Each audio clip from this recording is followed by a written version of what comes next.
Meus irmãos, que a paz do Mestre Jesus permeie em vossos corações. Gostaria de agradecer primeiramente a Deus pelo dom da vida, a bênção divina, com a bênção do Espírito Santo e nossos progenitores que foram veículos para a nossa encarnação. Gostaria de agradecer mais uma vez o convite da casa, que aconteça outros convites com a fé em Cristo. Bom, meus irmãos, falar hoje sobre um tema tão pertinente, suicídio e a loucura, em tempos pandêmicos, de pandemia que temos vivido, né? Muitas pessoas estressadas, muitas pessoas ansiosas, muitas pessoas egoístas. E nós vamos estar estudando aqui o suicídio, suas causas, né? As consequências geradas, a loucura. Vamos trazer relatos, né? Relatos de Charles de Sante, do livro do Céu e Inferno, de Felicien, também do livro do Céu e Inferno, capítulo 5. E vamos também trazer também um relato de uma entrevista com Chico Xavier sobre a irmã Valéria, né? Vamos também relatar aqui o que é ideoplastia no espiritismo, né? E outros temas aqui. Esse é o nosso resumo de início da nossa palestra sobre o tema o suicídio e a loucura. Óbvio que vamos abordar o Pentateuco Espírita com toda a certeza, ok? Então, o suicídio e a loucura, meus irmãos. Qual o conceito de suicídio? O suicídio ele vem do latim sui e caedere, que é matar.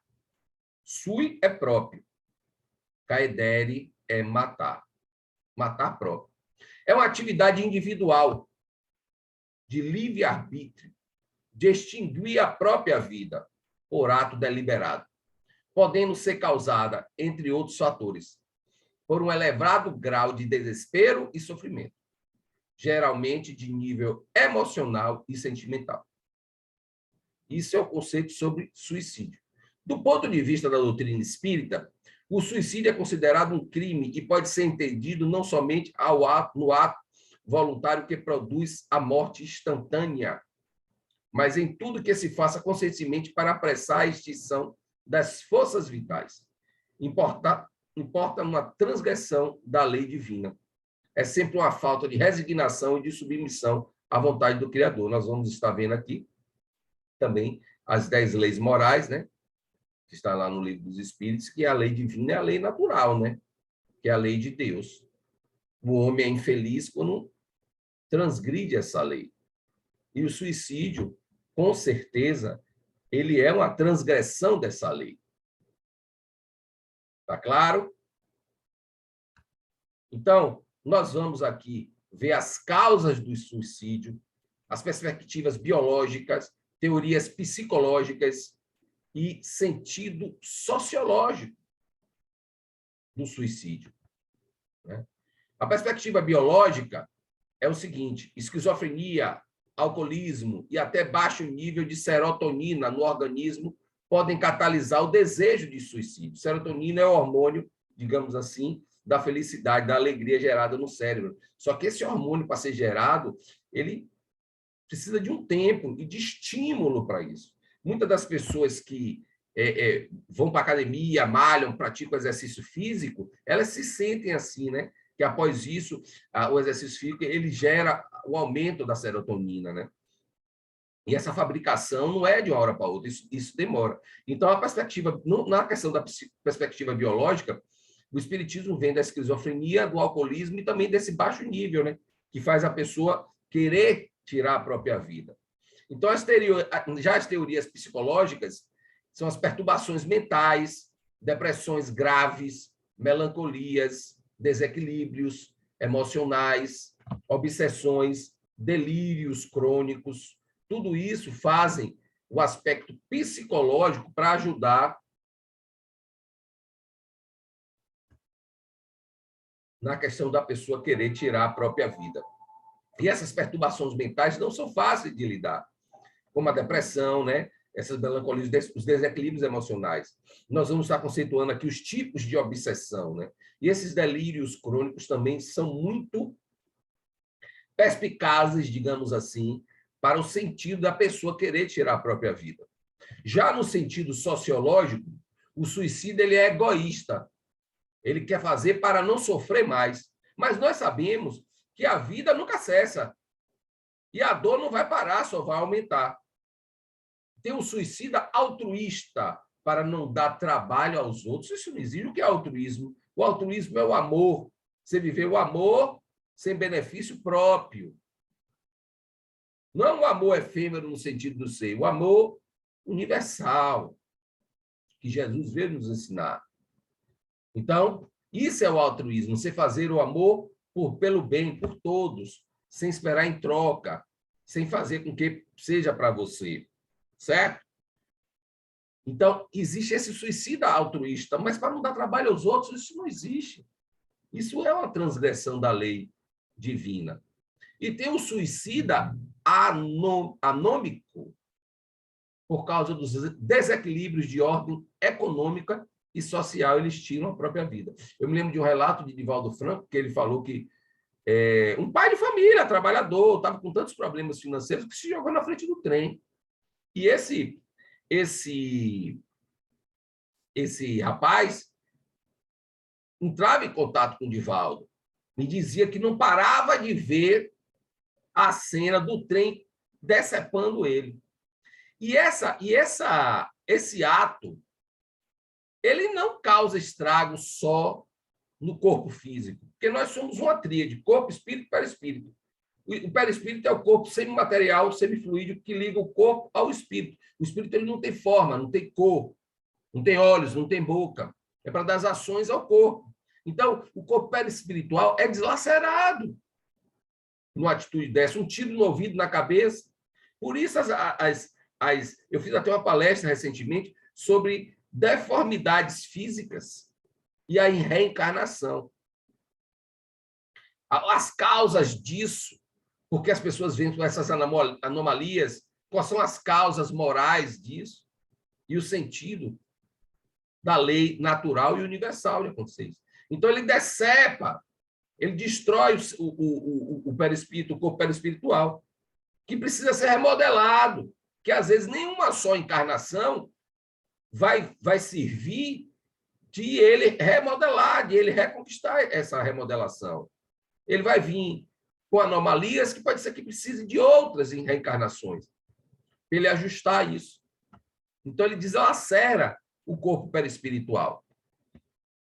Então, esse é o suicida anômico, que por causa de ordem financeira, econômica, social, eles tiram a própria vida, no sentido psicológico. Então, nas reflexões espíritas, nós temos o quê? Continuar vivo. Nós sabemos que a alma nunca morre. Atenuantes e agravantes. Qual o papel do espírita perante ao suicídio? E o suicídio inconsciente? Porque tem o suicídio direto e o suicídio indireto. Você não pode viver para a matéria, mas o seu corpo é sua responsabilidade. Você está dentro desse corpo. Então, você tem que ter a responsabilidade de fazê-lo durar. E o suicídio inconsciente? O que nós devemos fazer? Orar e vigiar e orar. Não deixar os pensamentos, porque o pensamento é a força criadora. Não deixar os pensamentos virem para criar nem raízes. Imagine obsessões graves ou simples que nós vamos relatar aqui. E o que mais vai fazer a gente estar alerta para isso é nossa conduta moral. Porque é uma sintonia. O que nós fazemos, atraímos. Não vamos ter entidades perturbadoras do nosso lado se nossas atitudes são nobres, se nossos pensamentos são nobres. É uma sintonia, como a gente quer ouvir uma rádio.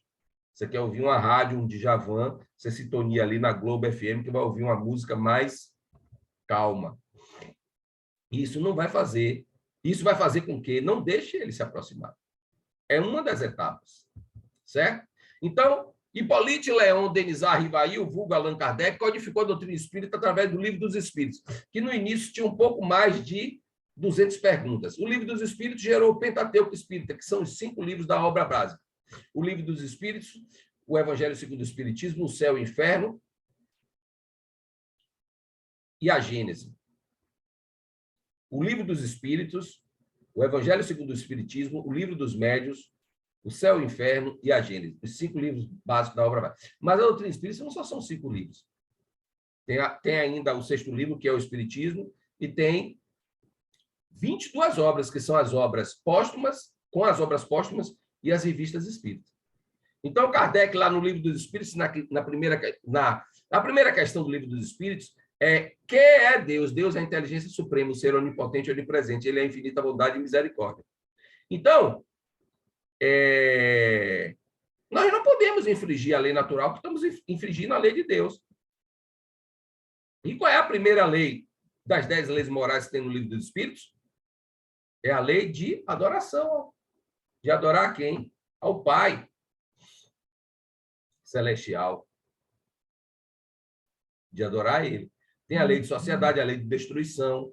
A maior de todas as leis, qual é? A lei de justiça, amor e caridade, que é a 10ª lei. Então, lá no Livro dos Espíritos, na questão 943, Kardec pergunta aos espíritos: de onde nasce o desgosto da vida que, sem motivos plausíveis, se apodera de certos indivíduos? Os espíritos respondem: efeito da ociosidade, da falta de fé e também da saciedade. Para aquele que usa suas faculdades com fim útil e de acordo com suas aptidões naturais, o trabalho não tem diário e a vida se escoa mais rapidamente. Ele suporta as vicissitudes com tanto mais paciência e resignação, quanto obra com o fito da felicidade mais sólida e mais durável que espera. Então, meus irmãos, nós vivemos num mundo de provas e expiações. Provas você escolhe, expiações são débitos de outrora, de 1 minuto atrás ou de 1 milênio. Como fala a dona Joana, nós não viemos para sofrer. Nós temos que aprender com a dor. Então, quem mais sofre e aceita e sabe lidar com as vicissitudes, melhor está seguindo a lei natural divina. Nós estamos o quê? Para um mundo de regeneração. A regeneração começou com a pandemia? Não. Agora vivemos uma guerra iminente. Uma guerra nuclear. Que a Rússia já falou que quem se intrometer na guerra deles, eles vão ter sérias atribuições de nível nuclear. A Rússia tem a quantidade de ogivas nucleares de destruir a Terra 11 vezes. Então, a regeneração não começou com a pandemia. Na própria Idade Média, no final da Idade Média, que durou em torno de 1000 anos, já começaram a nascer as faculdades. E a Revolução Industrial, e as outras revoluções. Mas a maior revolução que o homem tem que fazer é a revolução moral. É acelerar sua reforma íntima.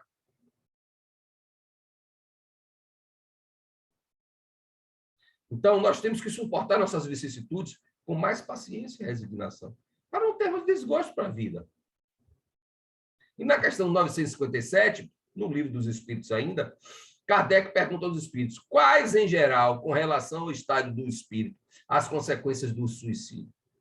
Os espíritos respondem: muito diversas são as consequências do suicídio, não apenas determinadas, né? E em todos os casos correspondem sempre às causas que o produziram. Não é cartesiano. Há, porém, uma consequência que é algo que o suicida não pode escapar, que é o desapontamento. Mas a sorte não é a mesma para todos. Depende das circunstâncias. Alguns expiam a falta imediatamente, outros em nova existência, que será pior do que aquela cujo curso interromperam. Volta pior ainda, com mais dores. Dessa vez, até com menos movimentos e atrofias e anomalias, que ele não possa pegar uma arma e atirar, que ele não possa caminhar e pular de um precipício, que ele não possa pegar um copo e tomar veneno, para ele ter que suportar mais pode ser assim. Então, Kardec está dizendo, os espíritos estão dizendo a Kardec que não é tão cartesiano a questões das retaliações em relação à atitude do suicídio. Então, a melancolia manifesta-se nas profundezas do quê? Do sentimento, no âmago do ser, lá dentro, de cada um só. Situações que tocam os pontos aguardados nos padrões da nossa alma. Saudade de algo que não sabemos o que é. Está lá no fundo, né? E a gente não sabe. Tem uma música do Titãs que eu gosto muito, que eles falam, cada um sabe a alegria e a dor que traz no coração. Às vezes a gente julga tantas pessoas sem saber o que cada um faz, o que cada um fez e o que cada um está passando. Então, tem aquela vaga tristeza, acompanhada de uma depressão injustificável, vem aquela dor, não sabemos como lidar, né?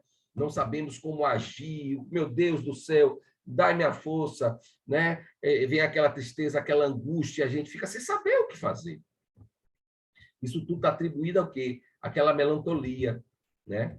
Então, a melancolia é um ato que vem de dentro, aquela depressão injustificável. Os indutores das incursões inconscientes no passado. Eles são indutores. O inconsciente do passado, que está lá dentro de nós, ó, são indutores dessas incursões, de trazer essa tristeza, essa melancolia, essa depressão. E aí a gente se pergunta, meu Deus, qual é o meu problema? Qual é o seu problema? Porque eu estou me conhecendo por agora há pouco. Eu tenho um pouco mais de 15 anos só na doutrina espírita. Estou me conhecendo no fundo do meu ser. Não conheço vocês. Vocês é que vão se conhecer. Mergulhar no fundo do seu âmago. Seja necessário psicologia terapêutica, com psicólogo ou psiquiatra, seja o que for, para ajudar. Mas vocês têm que entender qual o seu problema, para vocês partirem de diante. Solidão e ociosidade são portas abertas. Cabeça vazia, oficina. Temos que nos manter firmes e fortes, ativos. Ah, mas eu não tenho ninguém em minha vida. Vamos procurar criar laços, fazer o bem. Basta você fazer o bem e amar, que as pessoas vão começar, porque o bem, ele é universal, ele atrai. E você vai trazer isso para você de volta. Com o bem e o amor. Você vai conhecer pessoas do bem, numa casa espírita, numa casa de oração, e vai deixar de ser sozinho. Então, nada de solidão e ociosidade, que são portas abertas para a melancolia. Então, como eu falei no mundo de provas e expiação, a transformação do ser, todos nós estamos em transformação. As expiações e provações têm por fim, na sua vivência, provocar o arrependimento, a conscientização dos sofrimentos causados, fazendo a pessoa arrepender-se e conhecer-se. Chico Xavier, que fala que o mais que o espírito reclama na pátria espiritual é do arrependimento do tempo perdido. Então, nós temos que fazer o nosso mergulho das nossas causas anteriores das aflições. Lei de causa e efeito, é para todo mundo. Aprendemos pelo amor ou pela dor. Nós temos que sofrer com a resignação. Exercício da fé. Acreditar em Deus, estamos sendo testados o tempo todo. A prática dos ensinamentos de Jesus em cada ato nosso. O que faria Jesus nesse momento? Nós temos que nos perguntar. A confiança na providência divina. Nós estamos fazendo nossa parte, Deus vai fazer a dele. Agora, não adianta de ficar solitário e ocioso, e Deus não vai fazer tudo por nós.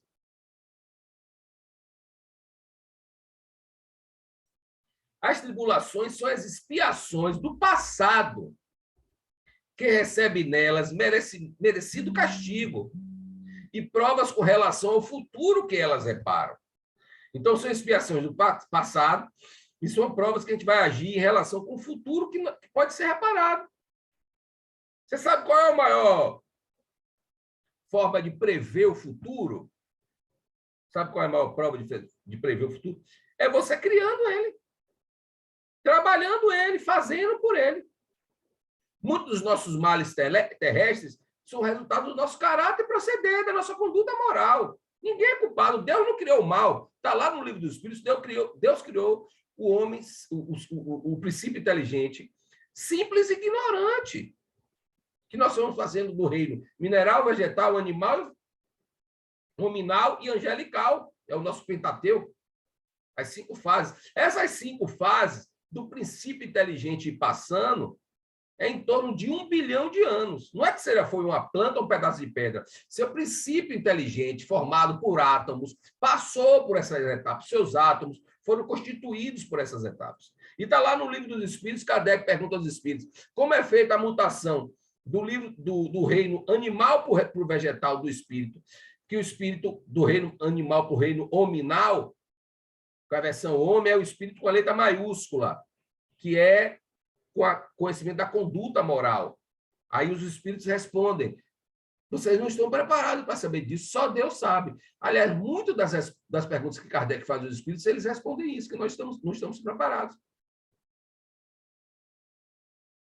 Então, nós caímos por nossa própria culpa.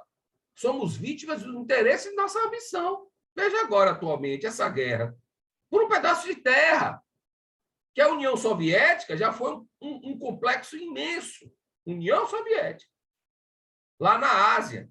E depois foi destituída, principalmente com o acidente de 1986, da usina nuclear de Chernobyl, foi o abre-portas para cada país cuidar do seu terreno. Agora, o presidente da União Soviética, ele tem a ambição e interesse de recuperar esses pedaços de terra.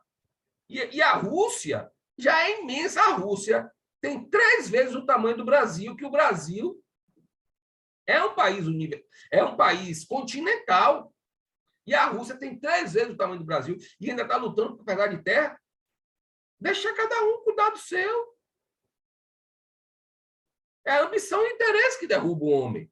Por isso sofremos, por isso ficamos tristes. Muitas doenças e enfermidades não são resultado da nossa intemperança, de nossos excessos de todos os gêneros. Na guerra do Iraque, já que o tema da palestra é suicídio e loucura, na guerra do Iraque, 4.000 soldados americanos morreram em combate. Após a guerra, 8.000 tiraram a vida nos Estados Unidos. Não suportaram. Deixamos brotar os germes do orgulho, do egoísmo e da vaidade em nossos corações, é daqueles que não são os queridos. E aí isso vai criando, uma semente, uma planta, uma árvore, raízes, pensamentos, atitudes, ações, e chega a sucumbir pelo ato contra as leis divinas, que é o ato do suicídio. Está claro, meus irmãos? Está vendo como nós tecemos nossas algemas das prisões ou nossas asas da liberdade? Somos nós.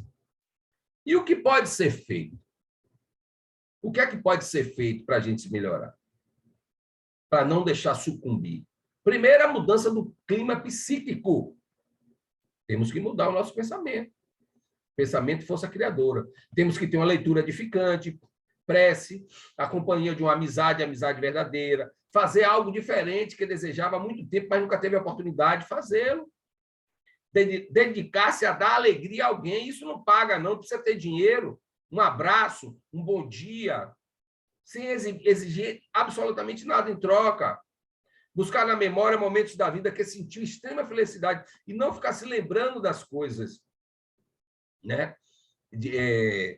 Que nos trazem nada para a gente. Isso não vai nos ajudar em nada. Então, nós temos que trazer vamos fazer ações do bem. O bem acolhe o bem, atrai o bem. Lá no Evangelho segundo o Espiritismo, no capítulo 5, item 14, Kardec nos fala que a calma e a resignação, auridas da maneira de considerar a vida terrestre e da confiança no futuro, fazem o que o espírito? Eles dão ao espírito o quê? Uma serenidade que é melhor preservativo contra a loucura e suicídio, que é o tema da palestra. Então, estamos no mundo de provas e expiações. Espera aí. O cara está dizendo aí que nós temos que o quê? Ter confiança no futuro. Acreditar que a vida também nunca acaba. Temos que ter a resignação auridas. Saber que a vida na Terra é difícil, mas o dom da vida é uma bênção divina. Está lá no Evangelho segundo o Espiritismo, capítulo 5, versículo Item 14. Item 14. Então, vamos ter calma e resignação, meus irmãos. Vamos parar, vamos respirar, vamos sentir a universalidade do ser, do viver, da dor. Vamos sofrer com resignação e aceitação. E, se acalmar. Se acalmar. Aí eu já vou passar mais 2 referências biográficas para vocês aqui. Uma é de um livro para vocês lerem, Mecanismos da Mediunidade, de André Luiz, através de Chico Xavier, que é a ideoplastia do pensamento. E o outro, As Dores Póstumas de um Suicida, do livro Memórias de um Suicida, de Dona Ivone Pereira do Amaral, que é um livro muito excelente. Esse livro, ela escreveu, ela não tinha... Dona Ivone do Amaral Pereira, que foi suicida, se eu não me engano, em 2 ou 3 encarnações antes dessa. E ela era, nessa encarnação, ela era muito pobre materialmente, digamos assim, então ela escrevia no papel de pão esse livro. Quando ela conseguiu escrever, ela juntou tudo e foi entregar, né? A FEB recebeu essa obra, levou, acho que 33 anos para a FEB, Federação Espírita Brasileira, lançar. E é um clássico da literatura espírita. E aí elas falam sobre as dores póstumas de um suicida, no livro Memória de um Suicida. É muito interessante, vocês já estão passando 2 tópicos. Não dá para eu citar todos os exemplos, como eu vou citar aqui, trazer para vocês, devido ao tempo, que me deram de 45 minutos, mas vamos falar esse. Então, lá, falar sobre a ideologia do pensamento, né, no livro Os Mecanismos da Mediunidade, de André Luiz, o que é a ideoplastia? O que é a ideoplastia no Espiritismo? O significado de ideoplastia do substantivo feminino espiritismo é a ação exercida pelo pensamento sobre a matéria. Sugestionabilidade do indivíduo hipnotizados a ordens do hipnotizador. É uma etimologia, a origem da palavra ideoplastia. Ela vem do ideo mais plasto mais ia.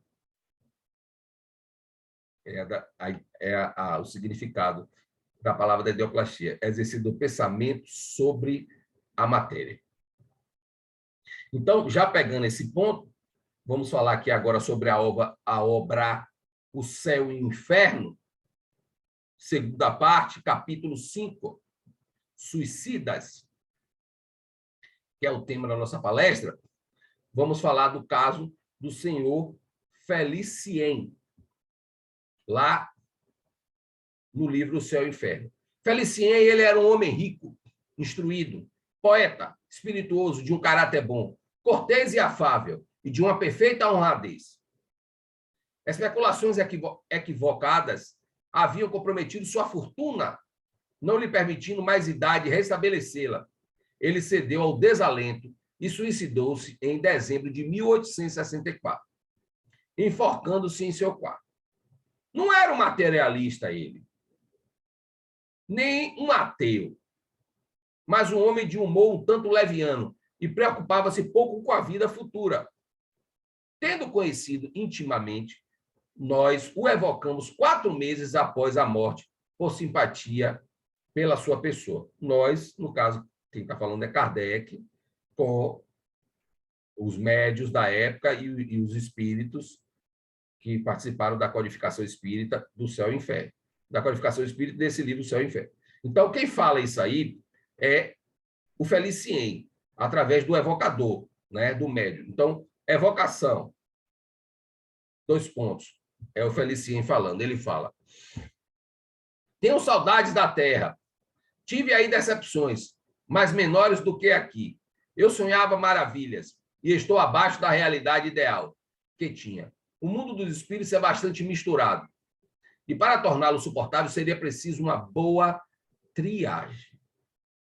Custo a crer que esboços de costumes espíritas se poderiam fazer aqui. Balzac deveria estar a postos, trabalho não falta, mas não o avistei.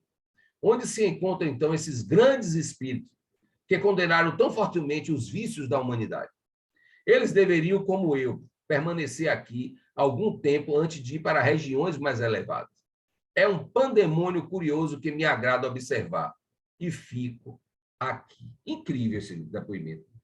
Então, uma parte me toca aqui bastante quando ele fala que o mundo espiritual é bastante misturado. E para torná-lo suportável, seria preciso uma boa triagem, quer dizer, seus atos, sua honradez, seu caráter, de acordo com o que você vai fazer, você já vai para um patamar melhor no mundo espiritual.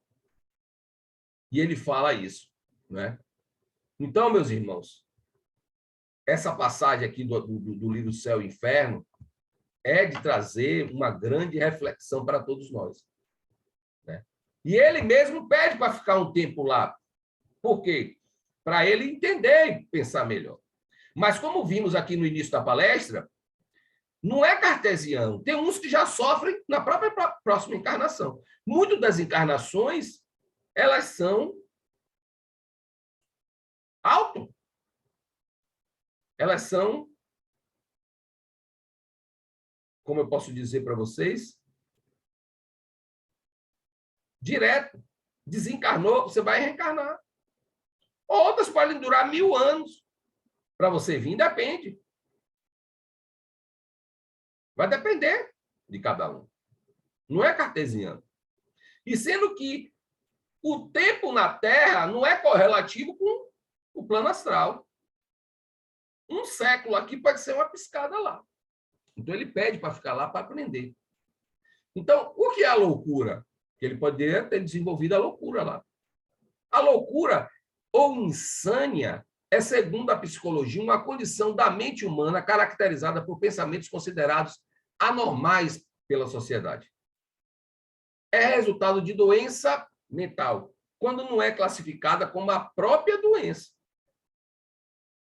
Já do ponto de vista da doutrina espírita, a loucura é um estado mórbido dos órgãos que se traduz, as mais das vezes, por uma lesão.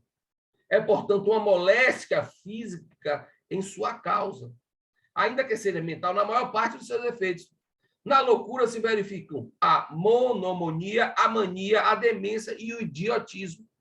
Muito dessas causas de loucura, mania, monomonia, a demência e o idiotismo, muito dessas causas estão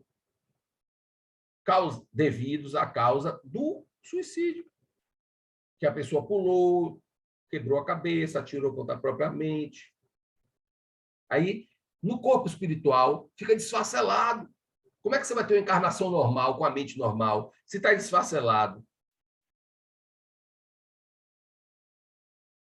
Aí você vem da forma que você está. Causas da loucura são duas, físicas e espirituais.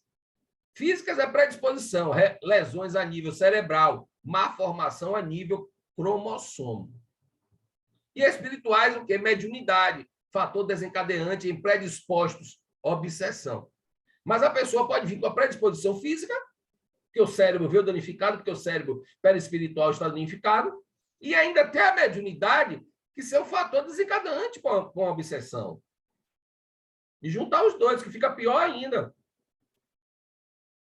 Tá claro? Então, as causas da loucura física e espirituais. Então, posição dualista em relação à mente, corpo.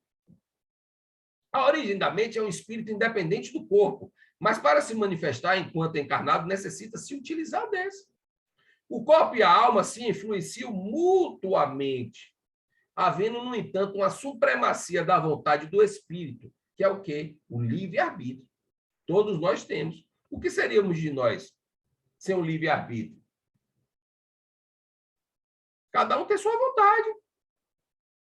Então, causas da loucura, obsessão simples. É o domínio que os maus espíritos exercem sobre certas pessoas no intuito de submetê-las à sua vontade, pelo simples prazer de fazerem mal ou exercerem uma vingança de outras vidas.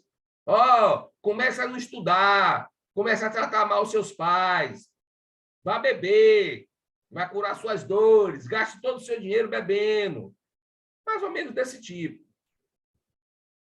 A fascinação, o espírito já conduz aquele a quem domina, com quem conduz um cego, e pode excitá-lo a proceder de modo ridículo, comprometedor e até perigoso. Isso aí já é a fascinação, já é pior do que a obsessão. Então, essa ilusão produzida pela ação direta do espírito sobre o pensamento do médium, e que, de certa maneira, ele paralisa o raciocínio relativamente às comunicações. Kardec nos fala que todos os médiuns, todos nós somos médiuns. Mas alguns nós temos mais, somos mais aguçados, outros menos. E esse desenvolvimento da mediunidade pode vir a qualquer turno, a qualquer momento da tua vida. Não é porque você está na doutrina espírita, no centro espírita há 10 anos, nunca desenvolveu a mediunidade, não significa que você não vai poder desenvolver. Então, a fascinação já é mais perigoso, né? Ela já faz a ação direta do espiritismo sobre o pensamento do médium, que chega a causar as loucuras. Paralisa o pensamento, ele já não pensa, não raciocina. E a subjugação já é pior que a possessão. A subjugação é a constrição que paralisa a vontade daquele que sofre, moral e corporalmente. Para tudo, paralisa a vontade. E ele fica subjugado à entidade perversa do espírito. Então, as causas da loucura, as obsessões simples, fascinação e subjugação e possessão são os 3 tipos. Só esses 3 temas dariam um seminário. Eu tenho uma palestra só sobre isso. Obsessão, fascinação e subjugação, possessão. Mas temos que falar aqui de forma resumida, devido ao tempo. Então, qual o tratamento para a obsessão, para as fascinações e subjugações? Qual é? Primeiro, tem que mudar de conduta. Não adianta 100% espírito tomar um passo e sair. Você tem que mudar de conduta moral. E você mudando de conduta moral, é Bahia e Vitória. Ó. Então, o torcedor do Bahia não está na torcida do Vitória e vice-versa. Então, se seu pensamento é outro, sua conduta moral é outra, não vai atrair esse tipo de entidade. Ou então a própria entidade vai começar a se cansar de estar do seu lado, de querer atuar dentro de você, porque você está dando exemplos para eles. Jesus, ele não escreveu nada, ele só mostrou exemplo. Os 4 evangélicos canônicos do Novo Evangelho, Mateus, Marcos, Lucas e João, são os 4 evangélicos canônicos escolhidos pela igreja romana da época, como verídicos. Os outros são apócrifos, mas não significa que Jesus não tenha vivido. Mas Jesus, ele não escreveu nada, ele viveu. O Evangelho de Marcos, por exemplo, foi escrito 6 décadas após o desencarne de Jesus, quase 60 anos depois. Né? O de Lucas não conheceu Jesus, foi um médico de Antioquia, ele era um grego, e o Evangelho de Lucas surgiu através de ele ver os ensinamentos de Paulo, que era Saulo de Tarso, que ficou cego na estrada para Damasco após aparecer Jesus para ele e dizer: Saulo, por que tu me persegues? Saulo ficou cego durante 3 dias e começou sua conduta, a mudança ali moral, né? Ele ficou recluso durante 6 meses e sua mudança de conduta de um perseguidor do espiritismo, que ele estava indo matar Ananias, né? Na estrada para Damasco, foi em torno de 10 anos, uma década, para Saulo mudar para Paulo. Então, ele mudou de conduta. Nós temos que mudar de conduta. E Paulo de Tarso chegou a ser, né, um apóstolo e chegou a influenciar um outro evangelho, que foi o evangelho de Lucas. Lucas visitando Paulo na cadeia, que Paulo estava preso pelos romanos para ser decapitado. Lucas subornava os guardas para ouvir os ensinamentos, continuar ouvindo os ensinamentos de Paulo. E ali surgiu o Evangelho de Lucas. Então, a mudança de conduta. Quer uma mudança de conduta maior do que a de Saulo de Tarso com Paulo? Então, a mudança de conduta vai tratar a obsessão. Passes e preces e desobsessão, irradiação, mas tem que vir de dentro do pensamento a mudança de conduta moral. São alguns dos tratamentos para a questão da obsessão. Aí, lá no Livro dos Espíritos, na questão 375, Kardec pergunta aos espíritos: qual na loucura a situação do espírito? O espírito, quando em liberdade, recebe diretamente... Aí os espíritos respondem: o espírito, quando em liberdade, recebe diretamente suas impressões e diretamente exerce sua ação sobre a matéria.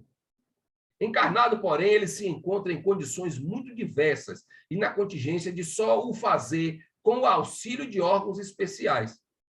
Altera-se uma parte ou o conjunto de tais órgãos, e eis que se lhe interrompem no que destes depende a ação ou as impressões. Aí a resposta dos espíritos para a pergunta de Kardec sobre qual é a situação dos espíritos na loucura, né? Então, ele fala que os espíritos em liberdade recebem diretamente suas impressões.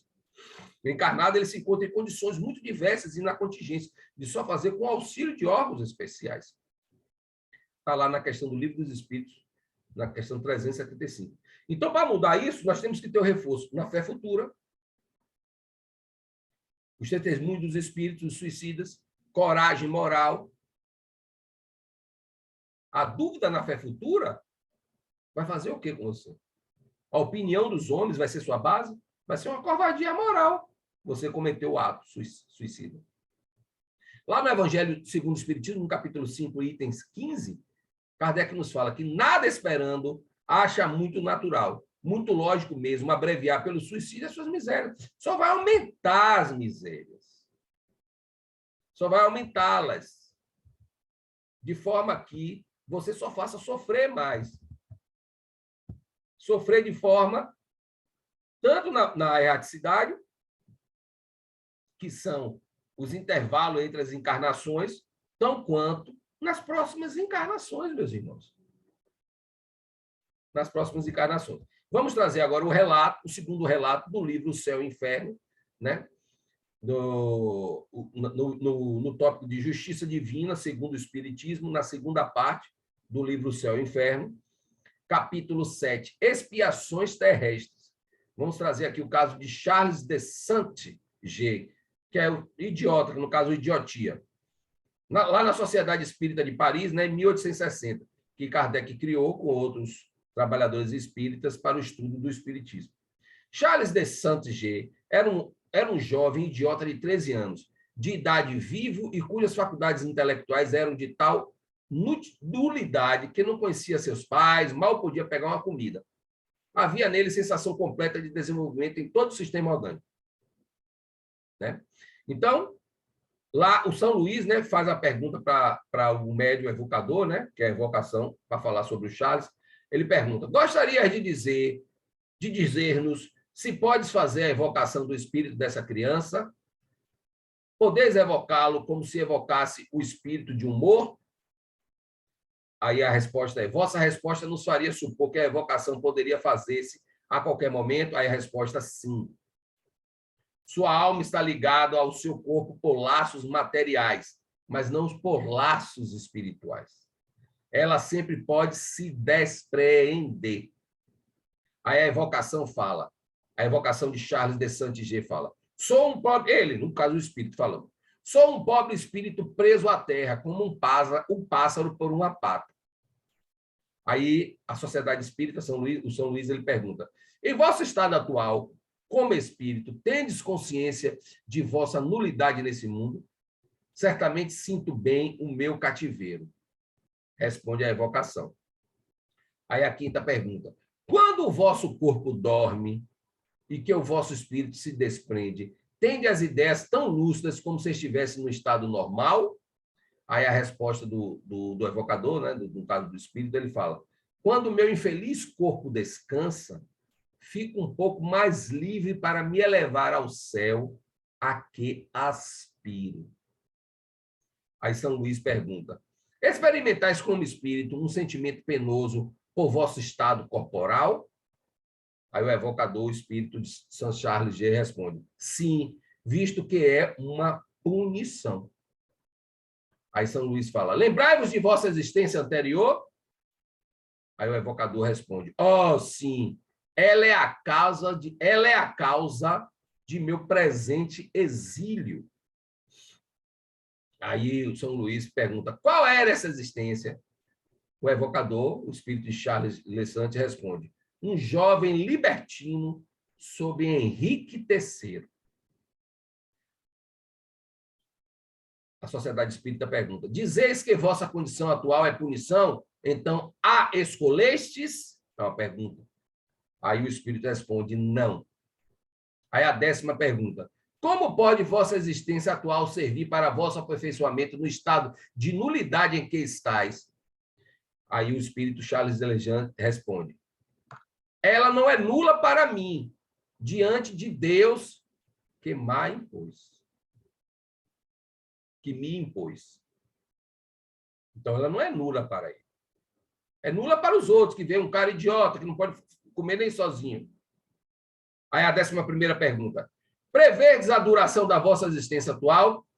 Charles responde, o espírito. Não, ainda há alguns anos, e voltarei à minha pátria. 12ª pergunta. Sociedade Espírita pergunta. Desde vossa existência anterior até vossa encarnação atual, o que fizeste como espírito? O evocador responde. É porque eu era um espírito leviano que Deus me aprisionou. 13ª pergunta de São Luís ao espírito. Em vosso estado de vigília, tendes consciência do que se passa à vossa volta? E isso apesar da imperfeição dos vossos órgãos? O espírito de Charles Levan responde. Eu vejo, ouço, mas meu corpo não compreende nem vê nada.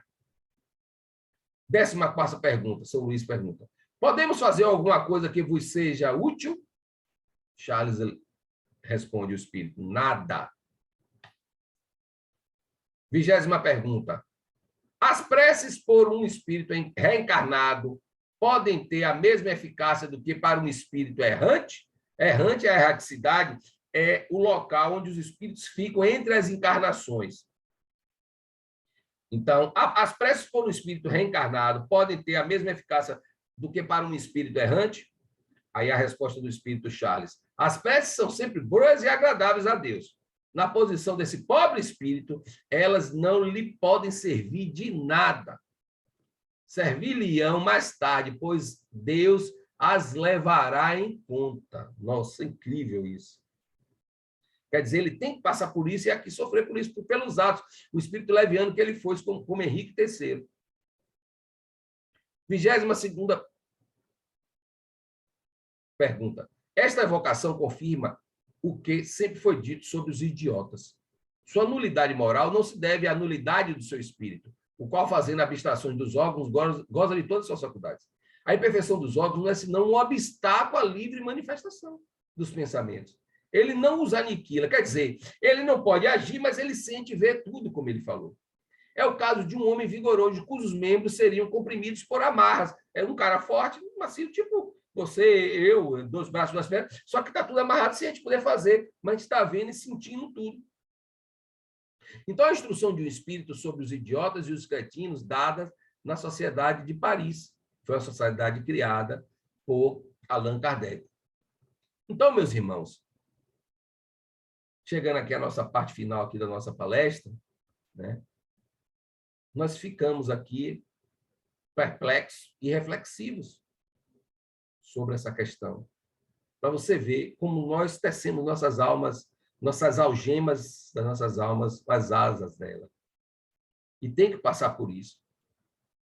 A oração pode ajudar ele naquele momento. Pode ajudar ele, mas depois Deus vai levar em conta. Naquele momento ele tem que passar por aqui. Então, são consequências dos nossos atos, do suicídio, de tudo que nós passamos aí em outras vidas, com essas ações, né? Com essas idiotias, com esses malfazeres, né? Que todos nós podemos cometer sem querer julgar ninguém, de forma que a gente possa entender realmente o propósito. Então, como fala Chico Xavier, o que aguarda para o futuro? Tenho fome de esquecimento e de paz, trabalho de boa vontade em meu próprio burilamento. E qualquer que seja a aprovação que me espere nas corrigendas que me mereço, rogo a compaixão divina que me permita nascer na terra outra vez, quando então retomar o ponto de evolução em que estacionei, para consertar as terríveis consequências do erro que cometi. Então, os momentos, meus irmãos, são de acertar. E acertar mais. Fazer melhor. Respeitar as leis divinas. Respeitar as leis morais que está lá no Livro dos Espíritos. A lei de adoração, a lei de trabalho, de reprodução, a lei de conservação e de destruição. Só Deus conserva e destrui. E a borboleta tem 4 etapas para o casulo.